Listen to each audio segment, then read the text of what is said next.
Bismillahirrahmanirrahim. Assalamualaikum warahmatullahi wabarakatuh. Perkenalkan, nama saya Agil Pangestu. Di sini saya akan menjelaskan mengenai tugas yang berkaitan dengan BMC dalam dunia kewirausahaan. Apa sih itu BMC dalam dunia kewirausahaan? Nah, kita masuk ke dalam pengertiannya terlebih dahulu. BMC adalah sebuah struktur yang akan memudahkan individu atau seseorang dalam menjalankan bisnisnya. Kesimpulannya, BMC ini sebuah struktur atau tatanan-tatanan yang akan memudahkan seseorang dalam menjalankan bisnisnya. Kemudian, apa sih tujuan BMC itu?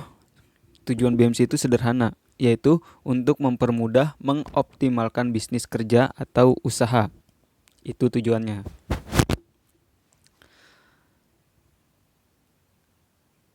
Dalam BMC di sini saya akan membagikan 9 poin atau 9 pilar yang harus digeluti oleh para pembisnis. Nah, ke-9 pilar ini adalah semua serang maaf semua rangkaian-rangkaian yang harus dilakukan oleh para pembisnis agar kita paham di dalam dunia bisnis itu kita harus ngapain aja sih, bukan hanya menjual tapi harus apa aja sih yang harus kita persiapkan. Nah, di sini saya telah membagi menjadi 9 pilar. Yang pertama yaitu value proposition. Apa itu value proposition? Value proposition itu menawarkan suatu hal, bisa produk atau jasa, tergantung bisnis yang akan kita geluti. Kalau saya pribadi, misalnya saya ambil contoh penerbitan. Kalau penerbitan kan berarti jasa, menawarkan jasa. Nah, yang kedua yaitu customer segments. Untuk customer segment ini menjadi pilar utama berkembang atau tidaknya bisnis yang akan kita lakoni atau yang akan kita geluti. Karena di customer segment ini kita berhubungan langsung dengan pelanggan. Misal dari bisnis saya penerbitan, tadi kan saya ambil contoh bisnis penerbitan. Customer yang akan saya hadapi dalam bisnis ini adalah penerbitan buku karya ilmiah, karangan, majalah, buku pelajaran, skripsi, dan yang lainnya yang berhubungan dengan pembuatan karya tulis. Kemudian yang ketiga yaitu channel. Channel adalah sarana yang bisa kita jadikan untuk mempromosikan produk atau layanan kita. Jadi channel ini kesimpulannya kata lainnya wadah atau tempat di mana kita bisa mengiklankan produk atau bisnis yang sedang kita geluti gitu. Kalau untuk contoh tadi saya penerbitan buku,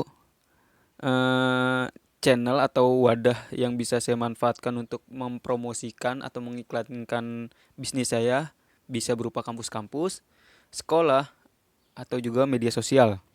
Tapi mungkin kalau untuk saya pribadi atau mungkin sebagian dari kita yang menjalankan bisnis lebih banyak mengandalkan atau memanfaatkan dunia media sosial. Karena kita beranggapan bahwa media sosial itu hampir eh, seluruh masyarakat menggunakan media sosial, baik dari anak muda, orang dewasa, orang tua, dan yang lainnya. Jadi hampir semua usia ada di situ, hampir semua kalangan ada di situ. Nah, untuk menambah jobs bisnis saya, untuk memperlebar bisnis saya juga bisa mengandalkan atau memanfaatkan kampus-kampus atau sekolah-sekolah dengan menjelaskan apa saja yang akan saya iklankan, yang saya tawarkan. Kemudian yang keempat yaitu relationship customer.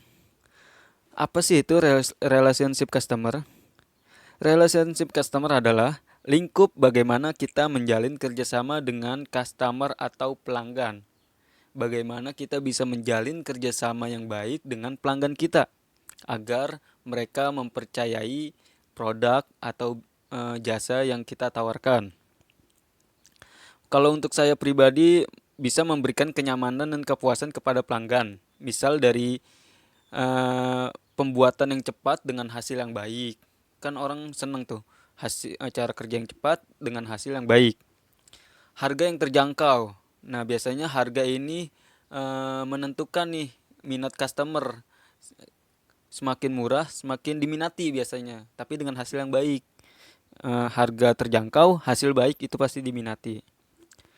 Kemudian promo untuk pelanggan setia. Nah, khusus untuk pelanggan-pelanggan setia mungkin kita bisa pakai layanan promo yang mungkin potongan harga, promo mendapatkan apa sih pernak-pernik dan sebagainya yang bisa menarik, yang bisa membuat customer kita nyaman.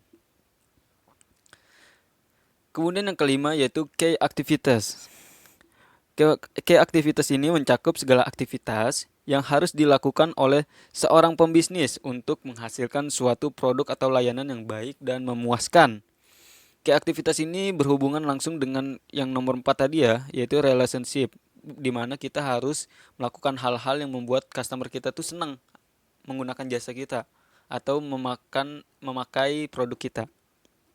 Gitu. Sejenis sama yang nomor 4. Kemudian yang keenam yaitu key resource. Key resource ini adalah bagian dari sumber daya yang dimiliki pembisnis untuk menjalankan bisnisnya.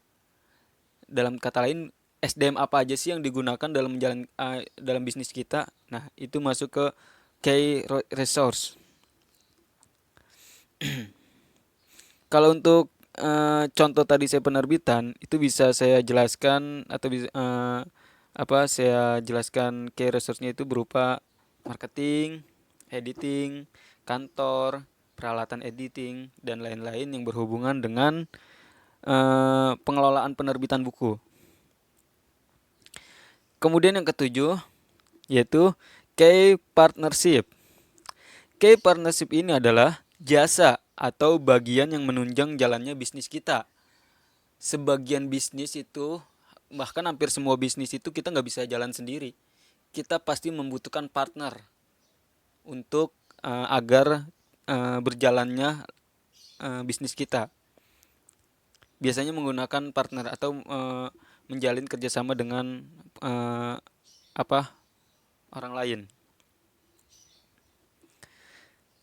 Yang kedelapan yaitu cost structure. Cost structure ini meliputi pengelolaan biaya apa saja yang dikeluarkan dalam menjalankan bisnis kita agar lebih efisien, stabil, dan hemat. Nah, dalam bisnis ini kita berhubungan dengan pemasukan dan pengeluaran. Jangan sampai bisnis yang kita jalani malah timpa tindih. Pengeluaran kita besar, pemasukannya kecil. Nah, makanya dibutuhkan cost structure, yaitu metode-metode apa saja yang harus kita keluarkan agar pengeluaran itu lebih efisien, stabil, dan hemat. Kalau untuk contoh saya tadi penerbitan, biaya-biaya itu udah bisa saya rincikan. Kayak seperti biaya tinta print, biaya kertas, biaya jasa editing, biaya wifi per bulan, biaya pencetakan buku, biaya marketing, dan biaya pengiriman bukunya kalau udah jadi. Jadi dari biaya-biaya itu kita bisa menentukan, oh biaya ini sekian, biaya ini sekian, biaya ini sekian. Berarti kita harus menghargai layanan kita atau produk kita dengan harga yang sesuai dengan apa yang kita keluarkan gitu, biar tidak terjadi timpa tindih atau kerugian. Nah, materi dari sekian materi dari kewirausahaan bagian BMC. Semoga cita-cita kita yang ingin jadi pembisnis Allah ijabah. Sekian dari saya. Assalamualaikum warahmatullahi wabarakatuh.